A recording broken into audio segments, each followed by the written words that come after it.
Hello everyone, welcome in mama diaries. मैं हूं नीतू और नीतू के चैनल में आपका स्वागत है।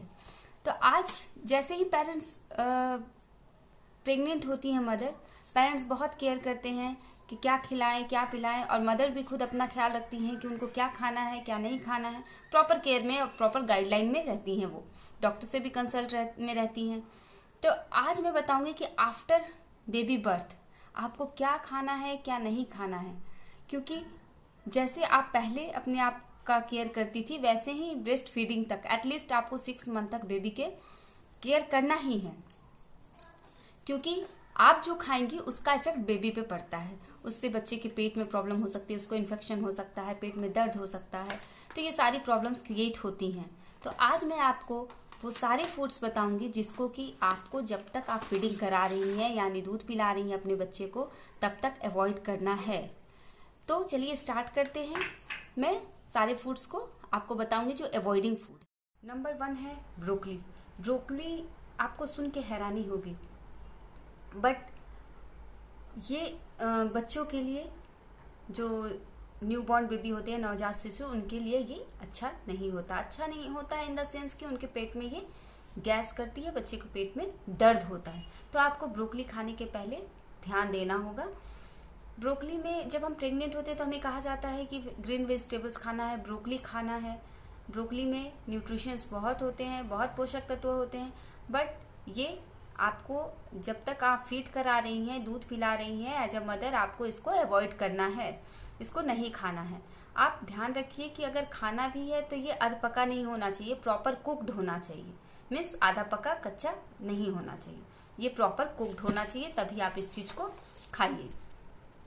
क्योंकि ब्रोकली खाने से क्या होगा, बच्चे के पेट में दर्द हो सकता है। नेक्स्ट आता है सिट्रस फ्रूट।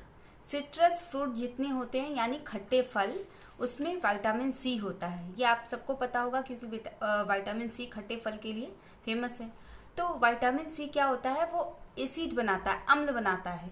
तो वो क्या होगा, जब मदर्स उसको खाएंगी तो वो मदर के मिल्क में जा करके एसिड बनाएगा, जो बच्चा खाएगा, फीड करेगा, पिएगा, तो उसको गैस की प्रॉब्लम होगी, कॉन्स्टिपेशन होगा और बच्चा बार बार रोएगा और पेट खराब होने के भी चांसेस होते हैं। तो आपको वैसे फूड नहीं खाने हैं जिसमें फाइबर ज्यादा होता है, जिसमें शुगर होते हैं, उसको अवॉइड कीजिए जितना पॉसिबल हो सके, वो ज्यादा अच्छा है। अगर आपको खाना है तो आप पपीता खा सकती हैं। मेरे डॉक्टर ने मुझे पपीता खाने के लिए, पपाया खाने के लिए बोला था जब तक मैं फीड करा रही थी। तो पपाया आप खा सकती हैं, वो अच्छा फ्रूट है जिसमें बहुत सारे न्यूट्रिशंस मिल जाते हैं, लगभग मिल ही जाते हैं। 3rd नंबर पे आता है आपका कैफीन यानी कॉफी। कॉफी में कैफीन बहुत होता है। कॉफी में कैफीन जो होते हैं, कैफीन सीड्स बहुत ज्यादा मिलते हैं। अगर आप कॉफी के शौकीन हैं तो आज से उसको बिल्कुल बंद कर दीजिए। जब तक आप फीड करा रही हैं, दूध पिला रही हैं, तब तक तो अपने जो टेस्ट है उसको चेंज कर लीजिए, क्योंकि वो कैफीन है जो बच्चे का पेट खराब कर सकता है, बच्चे में कॉन्स्टिपेशन क्रिएट करता है। तो आप इसको बिल्कुल मत पीजिए। नेक्स्ट आता है आपका कॉफी के बाद चॉकलेट। चॉकलेट में भी आपको पता है, चॉकलेट में कोकोआ पाउडर यूज करते हैं जिसमें कैफीन होता है।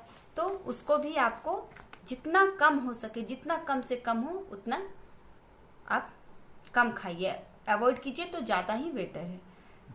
नेक्स्ट नंबर पे आता है आपका लहसुन। लहसुन में हीटिंग प्रॉपर्टीज होती है, वो गर्म तासीर का होता है।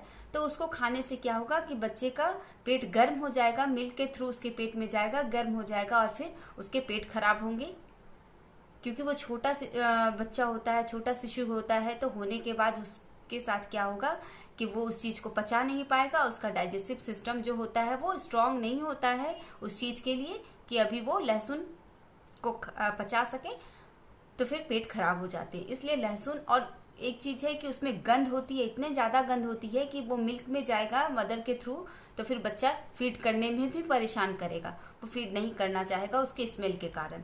तो जितना कम हो सके उतना कम लहसुन खाएं तो बेटर होगा। नेक्स्ट है पुदीना। पुदीना तो बिल्कुल अवॉइड कर दीजिए, क्योंकि पुदीना है जिससे दूध जो होता है उसका मात्रा कम हो जाता है, मिल्क प्रोडक्शन को वो कम करता है।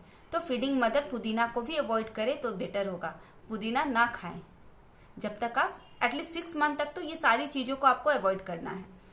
नेक्स्ट आता है आपका मक्का, मीन्स मकई, कॉर्न। तो जो मकई होता है वो दूध बनाता है, नो डाउट, उसमें दूध प्रोडक्शन कैपेसिटी होती है, बट आप जब तक फीडिंग मदर हैं तब तक ये ध्यान दीजिए कि आपको एलर्जी तो नहीं है, क्योंकि वो एलर्जिक फूड है। तो आपको ये ध्यान देना है कि उसको खाने से कहीं आपको एलर्जी तो नहीं हो रही है, बच्चे को एलर्जी तो नहीं हो रही है। तो दूध पिलाने के पहले इस चीज़ का आप जांच एक बार जरूर टेस्ट करके देख लें। नेक्स्ट आता है आपका मूली और पत्ता गोभी। ये तो जब मैं प्रेग्नेंट थी उस टाइम भी मेरे डॉक्टर ने मुझे कहा था, मुझे पत्ता गोभी से बहुत गैस बनता था, तो मैं उसको उस समय से ही अवॉइड करती थी। तो आपके फ्रिज में अगर ये चीज़ें हैं तो अभी हटा दीजिए। मूली और पत्ता गोभी तो बहुत ज़्यादा गैस क्रिएट करता है और फिर बच्चे को गैस होगा, बच्चे का पेट खराब होगा, इसलिए इसको बिल्कुल नहीं खाए। ऐसे भी रॉ वेजिटेबल्स जितने होते हैं अभी जब तक फीडिंग मदर है तो अवॉइड ही करना चाहिए। नेक्स्ट आपका आता है राजमा। राजमा भी गैस बनाता है, जिससे बच्चे का पेट खराब होगा, बच्चे के पेट में दर्द होगा, बच्चे का डाइजेशन सिस्टम वीक हो जाएगा, तो ये चीज़ भी आप अवॉइड करें। लास्ट है आपका मूंगफली। मूंगफली भी एलर्जिक फूड है। पीनट जो होते हैं उसको भी फीडिंग मदर को टेस्ट करके ही खाना चाहिए। और मूंगफली, हम सबको पता है कि मूंगफली से बहुत ज़्यादा कॉन्स्टिपेशन होता है, तो उस चीज़ को खाने के पहले आप एक बार टेस्ट कर लीजिए, कहीं आपके बच्चे को एलर्जी तो नहीं हो रही है, प्लस ज़्यादा गैस तो नहीं बन रहा है, तो आप कम मात्रा में इसको खा सकती हैं। तो ये जितने फूड मैंने बताए आपको, वो सारे जितना हो सके वो अवॉइड करें जब तक आप फीडिंग मदर है, जब तक आप दूध पिला रही हैं तो बेस्ट होगा। तो आई होप आपको समझ में आ गया होगा कि क्या क्या चीज़ें आपको ड्यूरिंग ब्रेस्ट फीडिंग नहीं खानी है। मीन्स जब तक आप दूध पिला रही हैं बच्चे को तब तक अवॉइड करें, एटलीस्ट 6 मंथ तक तो ये सारी चीज़ें अवॉइड करनी ही चाहिए आपको। तो मिलते हैं नेक्स्ट वीडियो में, तब तक के लिए bye bye. Like, share and subscribe करना ना भूलें।